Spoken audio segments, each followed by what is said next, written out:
So I know this is old news by this point, but since I'm at a rare opportunity to actually film a video about this, I I've noticed the reaction video I did for Nintendo Direct in January 2013.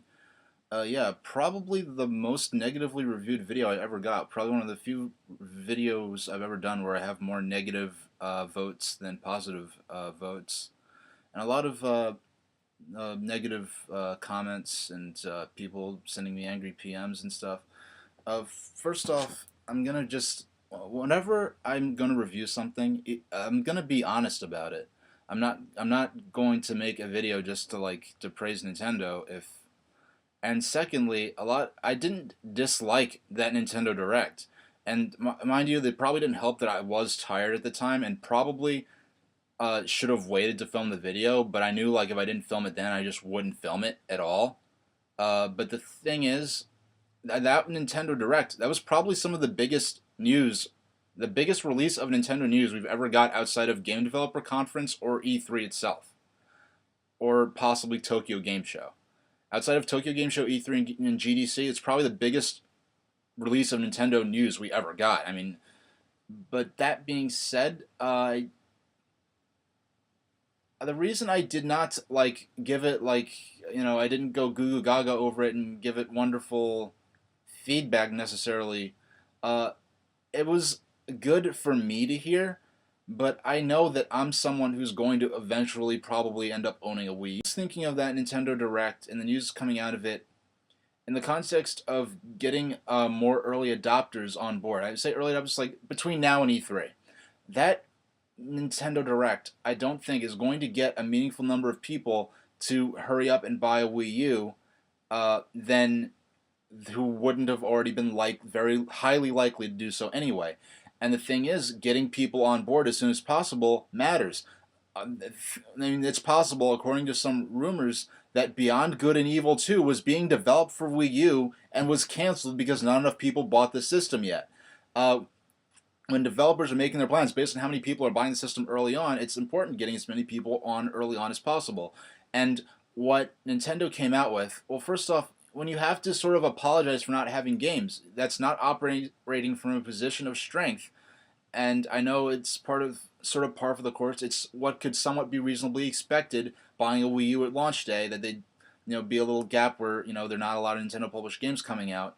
That ends next month, thankfully. But uh, it's good for Nintendo fans, but when you have to apologize to the viewers for anything, that's not going to make me give a wonderful review to your presentation. It's good that they had the guts to actually Iwata had the guts to apologize for it, but that's not going to. I don't think that's. It was good for the people who stood out there on launch day, launch week, or wanted a Wii U Christmas morning. It's good for those people. It's what we wanted to hear. It's what we need to hear, to instill our confidence and just get us excited for what's to come. I really, when I examined that Nintendo Direct, I examined it from the standpoint of what Nintendo needed to do to reach beyond that or appeal beyond that in the short term. And in that sense, it really wasn't that successful of a Nintendo Direct, I don't think. It was a great Nintendo Direct. We got awesome news and awesome announcements, but most of what was announced was things that we were reasonably already expecting. We know there's going to be we basically knew that there's going to be a new 3D Mario platformer at E3. We knew a new Zelda was coming, but the actual details they released, that was nice news. But uh, it wasn't. It wasn't a game changer for Wii U's prospects in the short term, and that's really what I wanted to see out of that E3. Thinking not just for myself. If I was just reviewing it for myself, then I perfectly saw what I was perfectly happy with what I saw. And mind you, I don't even have a Wii U myself yet, so I'm not even one who's invested several $100s in this, and sort of like an investor, like, okay, I want my results now. I invest in the system. I want my results. I'm not even that tensely into it, because I basically know what I want is eventually from Nintendo is eventually going to come out for it for the most part. Uh, Now, I might as well talk about the next Nintendo Direct, the one that had a lot of Luigi stuff in it. That was a fun Nintendo Direct. I actually, and even though arguably the news wasn't as big, I actually enjoyed it more. That was a fun hour. I liked seeing. Uh, I like what they're doing with New Super Mario Brothers U, and I'm taking my time with New Super Mario Brothers 2 on the 3DS. I downloaded the day it came out. I haven't even beaten it yet. I'm not in a rush to beat that game. I know that's going to I'm going to be playing that for years to come.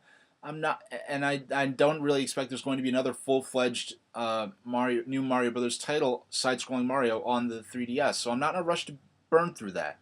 Now, by the time I beat it, by the time I get Wii U, I'll probably have beaten Mario Brothers 2, New Super Mario Brothers 2 on the 3DS, and then I'll have Mario Brothers U to play for who knows. I don't rush through games. I'll be playing New Mario Brothers 2 for U for years through the first quest, and now there's going to be a full fledged.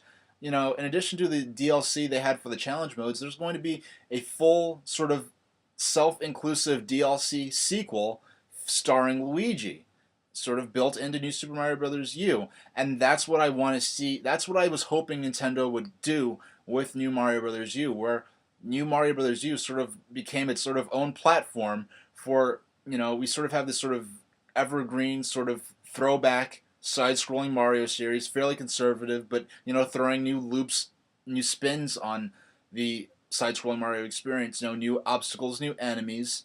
So it's not the games aren't revolutionary, sort of like the 3D Mario's have come to be expected to be, but it's an arcade game. It's a fun game. You know what you're gonna get, and you know if you've been playing Super Mario Brothers since the late '80s or early '90s and you're sick of side-scrolling Mario, that's perfectly legitimate. But for those who are still into it, uh, now they could make a whole new full-fledged game attached onto New Mario Brothers U as DLC, which I'm very happy about. They showed a new Mario and Luigi game for the 3DS. I was glad to see it. When they first showed that screenshot of Luigi on the touchscreen, I could tell just sort of from the. I didn't know what I was looking at first, but I was like, before he announced it, I was like, that art style, yeah, that's the Mario and Luigi art style right there. Uh, I'm I was really hoping. I was honestly really hoping. I wanted Mario and Luigi to go to Wii U. I could only imagine what an HD system could do for a Mario and Luigi game, especially if they went polygonal with it. They could have made a really gorgeous Mario and Luigi game using that sort of soft watercolor art style. Excuse me, I'm looking at my Mario and Luigi Superstar Saga box on the wall there. So I was hoping for Mario and Luigi to make a move to the home consoles as Paper Mario had moved to a portable with Sticker Star for the first time. But uh, that being said, the I know this game's going to look great on the 3DS. The art style they showed, the actual, when you actually see Mario and Luigi walking around on the field, it's sort of they kind of went sort of polygonal ish with it. It's not quite sprite based anymore, but it still retains the art style. It better realizes the actual watercolor artwork than the sprites on the DS and Game Boy Advance did. And I'm just glad there's each. It's funny each Mario and Luigi game has had some sort of fundamental sort of gimmick to it. And well, the first one was just the idea of controlling Mario and Luigi at the same time. Now, what I'll say about Mario and Luigi Partners in Time is it made excellent use of the dual screens on the 3DS. I love that game, what I played of it, because it used the two screens so well. Unfortunately, I think they really went overboard with the action commands controlling the Mario Brothers and the Baby Mario Brothers at the same time in battle. The action commands in the Game Boy Advance Mario and Luigi were just challenging enough where they're really fun and satisfying when you got them off when you executed them correctly. I think they went overboard with the action commands for a lot of basic battle moves in the battle system for Partners in Time to the point where I did not enjoy it that much. I ended up I stopped playing at about the part where you get swallowed by a giant mutant Yoshi. I but what I played was great, but I just couldn't get into it because of what they overcomplicated the action command system. Now the third game in the series, Bowser's Inside Story, I was thrilled when they announced it, but when the whole gimmick of I do not like games. I do not like levels that take place inside living things, like Jabu Jabu's belly. That's not. It's just. It's. I'm not grossed out by levels that take place inside living things, but they're just very bland to me, and they're not. I do not enjoy the aesthetics of it. It just doesn't captivate me, and like as a. It just doesn't. It's not just. It's not what catches my attention. And so to have a game where a whole large percentage of the game is based on that exact premise was like, I know this is going to be a great game. The writing's going to be brilliant, but it just didn't attract me enough to buy it. I never even played it, unfortunately. So I'm glad they've had this new gimmick of Luigi being asleep during parts or all of the game, and it looks like it's going to be fun. I can't. I'm going to give this one a shot. I can't wait to play it because and it's a shame because I think so highly of the series, but when the individual titles since the first one just haven't specifically appealed to me for one reason or another, it's kind of heartrending. But I think that's mostly what I have to say about the last Nintendo Direct. Uh, the 3DS.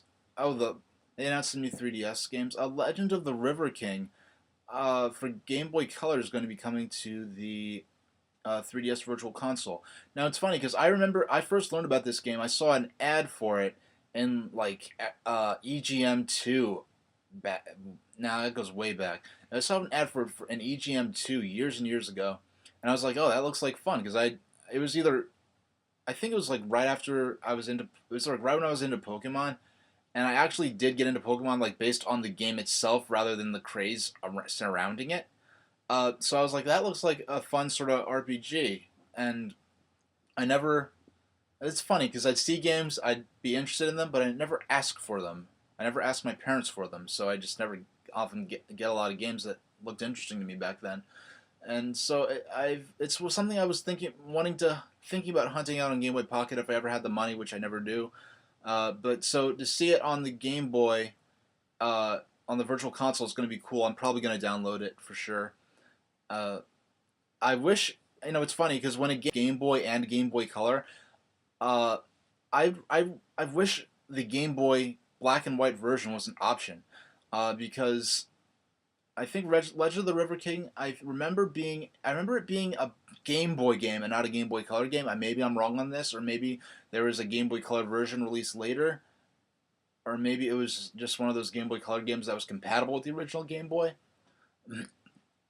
But the black and white screen graphics is more nostalgic to me than if it was available in color and black and white.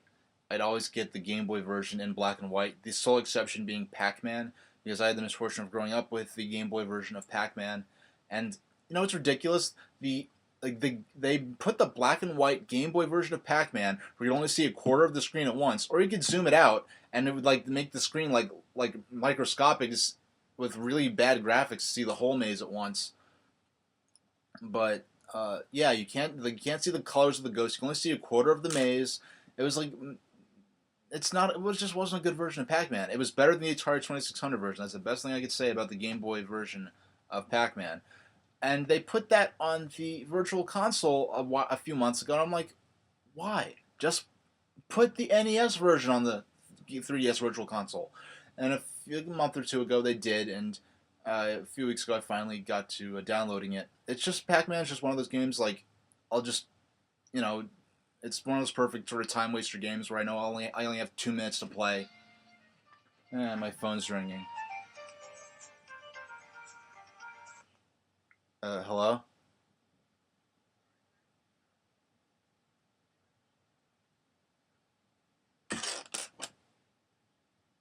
All right. Well then, could you get the? In that case, could you get a thing of the nuts I like?